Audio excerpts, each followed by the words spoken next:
Hi everybody, I'm Susan Mulvihill. From time to time I plan to shoot videos about how we can use the vegetables we grow in our gardens. And for today I'm going to show you how to make a wonderful soup stock. Why soup stock? Well, have you ever been excited about making a new recipe only to discover it needs 4 cups of soup stock and you haven't got any in your pantry? Well, you could run to the store, but to be honest, commercially made soup stock is disgusting. It's got a weird taste to it, and it's so salty, and we don't need that salt.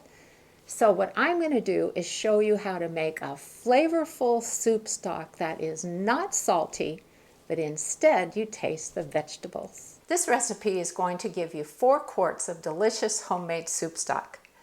What we like to do is to take the finished product and put it into 1 quart size empty yogurt containers and then freeze it for later use. Now, if that's more than you wanted or more than you have room for in your freezer, you certainly can downsize the recipe. So what are you going to need to make it? A 6 to 8 quart stock pot, onions or leeks. I'm using the last of our leeks and a few small onions, carrots, celery, some other veggies as desired. Now, I wouldn't recommend using potatoes because they will probably thicken the stock somewhat, and it might even add a bit of graininess to it, so I don't think you want that. I also wouldn't use broccoli because that has a pretty strong flavor and it might dominate the flavor of the stock. But you can certainly use other types of veggies. You can use frozen veggies. I'm going to put in some frozen beans that I had, and that will add a nice flavor. But you can add in spinach, Swiss chard, all kinds of things. You're also going to need a bit of olive oil, your choice of fresh or dried herbs, and then containers for freezing your stock when it's done. And I want to tell you more about that as we get closer to ladling it into the containers. So let's get started. What I'm going to do is to just roughly chop the vegetables that are going into the stock. You don't have to do anything fussy with the veggies because they're just going to be cooking in that water for quite a while. So no point in chopping things up finely.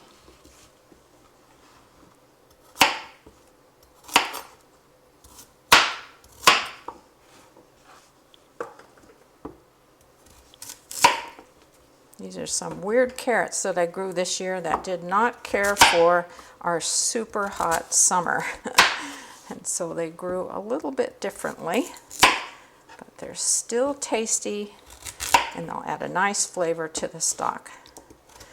But you can see how quick it is to prepare the veggies.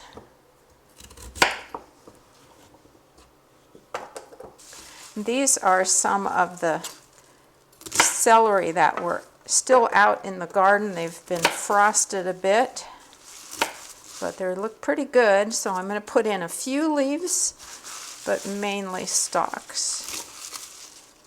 I'll just kind of pick through it as I'm adding it into the kettle. First thing I'm going to do is put a little bit of olive oil into the bottom of the kettle.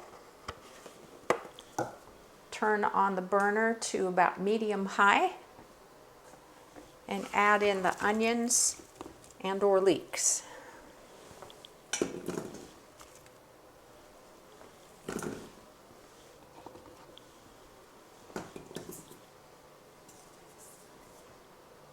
You're going to saute the onions or leeks until they're slightly soft.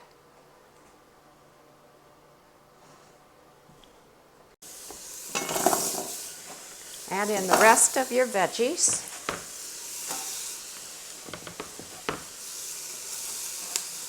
And if you want to make either a chicken or turkey stock, now is when you would add in like a couple of chicken wings or maybe the turkey off of a carcass and just kind of saute it a little bit. And then you're going to add in 5 quarts of water. I know I said we're making 4 quarts, but it's going to boil down a bit. So next goes the water. There we go.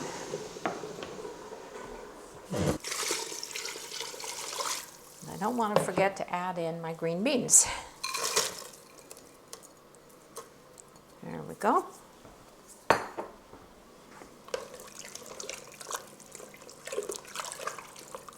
Stir it all together. And you're going to add in your herbs next, either fresh or dried. Now my herbs are kind of frozen and looking pretty sad, so I'm going to go ahead and add in a good tablespoon or so of an Italian mix that has all kinds of lovely herbs in it. I'm also going to add the only salt, which is going to be about a tablespoon. Now when you consider the fact that that is 5 quarts of water in there, that is not too much salt. So stir it all together. I'm going to add in my last couple of quarts of water. There we go. So you can see that really is quite a lot of liquid.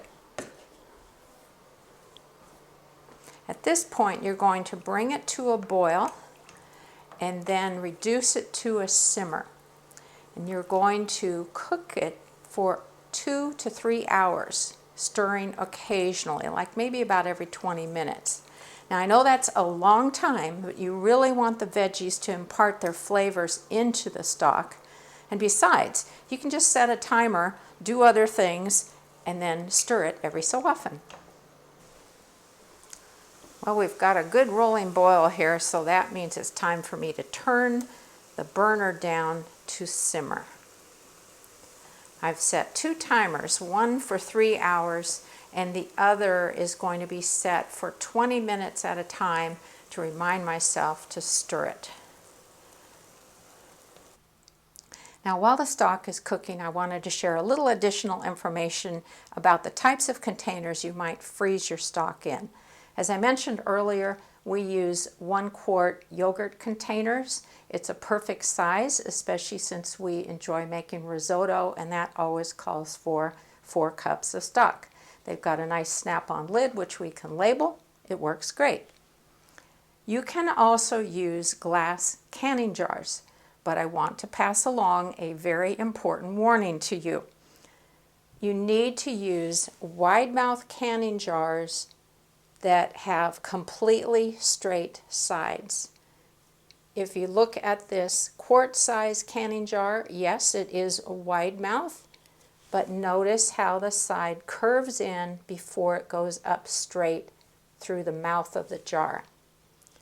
What's going to happen is your stock is going to freeze and expand, and when that happens, if it meets any resistance like this area of the jar, it will break it. Ask me how I know this. I've made all the mistakes there are to make, and I want to pass them along to you so you don't make them. I can use this container because it's a wide mouth that has straight sides all the way up. This is a 1.5 pint size, one of my favorite size canning jars. You can use a pint size wide mouth canning jar because this also has straight sides that go all the way up. I've had very good luck freezing liquids and freezer jam and so on in these containers because they're not meeting with any resistance as the material freezes and expands. The soup stock has cooled down quite a bit, but still a little bit warm. And I know a way to accelerate that cooling down process. And that is by taking another kettle and using a large strainer that I can pour the stock through. The strainer will catch all the solids which I want to discard, and then I'll have just the stock in the kettle. That's the plan.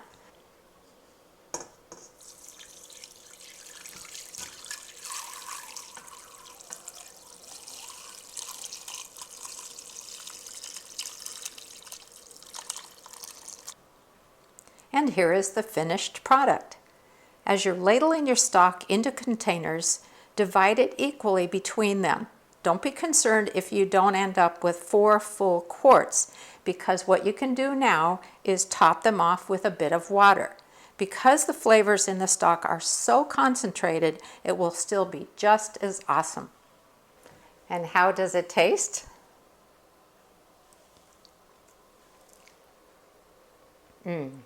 Flavorful, not salty. I hope you enjoyed this video and that you're excited to make your own homemade soup stock because it is terrific. Thanks so much for watching, and I'll see you next time.